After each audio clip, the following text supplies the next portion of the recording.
We're up. Well, hello again. This is contos, and we're continuing with our topic, which is feminism viewed from a male perspective. And what I'd like to do now is just take more questions, and I have an assistant here, my lovely friend, who is going to read, and we'll try to work things out. Okay, I have first question. How women can help to men in spiritual advancement if women are superior? Women have been doing this for years. Women have suggested answers to men. Women have come up with the idea and let the men believe they came up with the idea.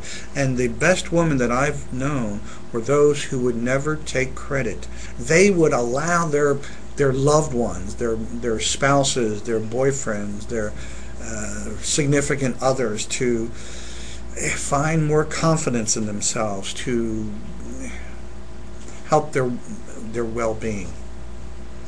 There's another question. Do hugs represent spirituality?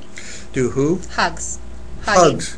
Hugs can be both spiritual and friendly. They can be sensual.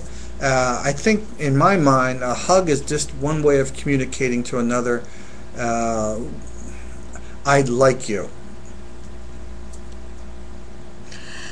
Why you're making difference between men and women in spirituality?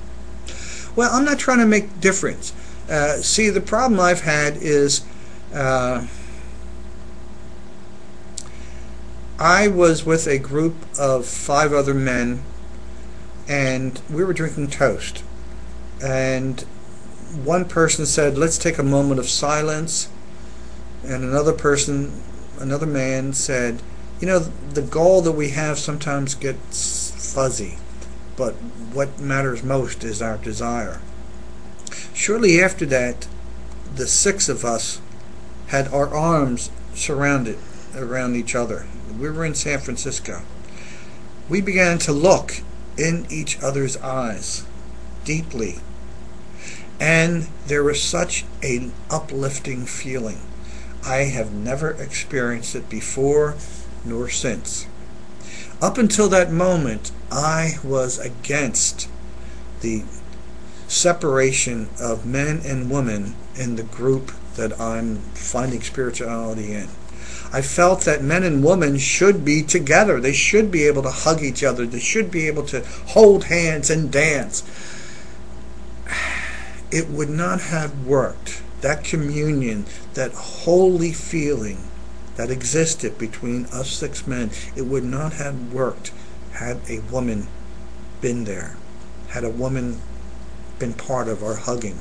I think because men have traditionally been seen as, quote, leader, unquote, they have to learn to become more like the feminine side inside in each and every one of us. And so that's why I say men and women should be separated so that they could concentrate on what is most important in life. It's not a sexual partner. It's a union of people together. Are you a woman hater? I've been accused of being a woman hater. I am a woman lover from way back. Yeah! Thank you. Next. I think all spiritual problems are started from Eve, when she forced Adam to get an apple. Adam would have gone on and on and on and done nothing with his life. Something had to happen, and of course Eve was created. Who created Eve? Someone who had knowledge of what was needed in the world. Adam needed a little bit of a push. Adam needed someone or something. Let's not forget the role of the serpent here. Something, some sort of force was needed for Adam to fall, for him to see that there is a descent that each and every one of us must go through in order to see how much we don't have. And until that happens in our life, we won't know what we're missing. We need the descent. We need to fall. We need to call upon a force far greater than ourselves to be uplifted and to see how high we really can go. Are Next. women not holy then? Women are holy, but so are men if they work for the group, if they annul themselves. Now, what does that mean, annul themselves? I like to think of the old limbo rock. Now, for those of you who may not be familiar, that's a dance where you had to get lower each time you went beneath the pole. And you got lower, and how low can you go? Well, that's how I like to think of my relating to a friend in a group. I want to get low so that I can elevate them and see them in a perspective, see them in a view, see them in a way that I can learn from them and appreciate them more. Is it true when man is having both parts inside his soul, masculine and feminine? Of course. And for too long, men have always dwelt on the masculine. And these would be some people who became tripped on that. Some were homosexuals. Not that there's anything wrong with that, but you gotta look inside and notice that there are two different types of traits. Masculine has been the boxer, the fighter, the person of strength, whereas the feminine side of man has always been the lover, the dancer, the singer. It's the softer side of life. It's the, how do I want to say this? It's the creative side. It's the loving side. It's the more spiritual side. Max is saying, for spiritual breakthrough, women are superior. Man is dragging behind, fighting with overly enlarged logic and egoism. Big gonads is another way of putting it. You're right, Max. Yes, women are, I don't know, and I wondered, you know, why do men have to do all the work out here for correcting themselves? We screwed up. We screwed up. I mean, the women, they followed a path that we should have been following. We should have been looking at them as leaders instead of the other way around. We have a lot to learn from the softer side in each and every one of us. It's all about brain power, more about big heart. Brain power. I think it's more of mind, not control, but mind alteration. You know, we like to think that we are individuals and that we are, you know, we made it on our own.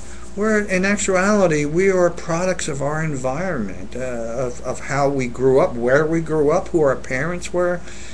And the few things that we can actually do is to choose where we're going to spend most of our times, what books we're going to read, articles, what friends we're going to engage with and love. Angela Lovett says, I so agree with you about feminine side in men. Well, what about the masculine side in women? Now, is it masculine to take a punch and not cry? Women have been doing that for years. They have been suffering in silence, and no one has ever said anything about that. What we have said is, boys don't cry. Boys don't cry. Well, what about the women? What about the girls who take the pain, take the catastrophic emotion that we all have, and they take it and they keep it inside? Not because they keep it there so that another person won't suffer as much as they suffer. Think about the mother that is stoic, that would give up everything for her child and not let the child see her cry when there's not enough food on the table. For the mother who will lift up a car, have the adrenaline run through her, and when she sees her child being run over by a car, she will have that strength to lift up the back of a car. It happens. This is what? The feminine side? No. It's the women using what I consider to be the masculine side inside of them too. How can a man see woman part inside him and be okay with it? It's not until a man can see the feminine side of himself that he can become closer to the force and spirituality. I mean, look, I like to think of the feminine side as the more loving side, and I don't like to think of love as mushy. I like to think of it as an opening. I hate to use the word weakness, but I can't think of anything more pleasant than to be in love, to be in that flow of tenderness, to be in that flow of compassion. Compassion is not a male term. I mean, I guess if you were a cleric, if you were trying to teach someone about a religion, you want to mention tenderness and compassion and love. But most guys, they don't use that in their vocabulary. They don't bring it up when they're having a beer in a nearby bar. They ought to. When they do, they make everything better for the world. Isn't love just a chemical reaction? When's the last time you felt love? Not from any type of pill, I hope. Love for me started when I was 7 years old, and it continues every day. You know something? I feel love when I taste a good cup of coffee. I feel love when I see a bunch of mallards, you know, these ducks, whatever you want to call them, flying in a row. There's about 10, 20 of them, and they're all following each other in perfect lines.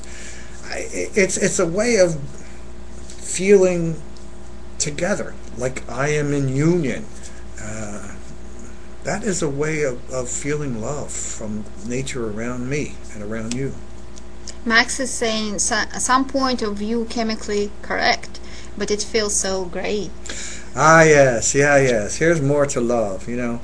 I often wondered that if I could have my choice of being in love as opposed to being in hate, I would always stay in love. I would always look at the tender side, always look at the higher side. Hate and anger and jealousy, man, that just takes so much away. When you're in love, when you're high, when you're doing something you like, I mean, time goes by so quickly. But when you hate, when you want to cut off the person who just cut you off on the highway, man, that's all negative. You can keep it. I'm asking you last question, and after we have to stop. So what is love anyway? Are you saying love begins? I look at it this way. Love is always there. Now, you have the sensual love, the sexual love. It starts, it ends. The love I'm talking about is the love that I think was created. Someone said something about the Torah, that it's a spice. And it sounds pretty good. Of course, I'm not Jewish. I don't follow the Torah. I think of the spice of life as being love. And if I could remain in love and be loving towards everyone, I'd have spice every day of my life. We will stop to record and we will continue. Did you hear that, folks? We'll see you in a little while. Bye.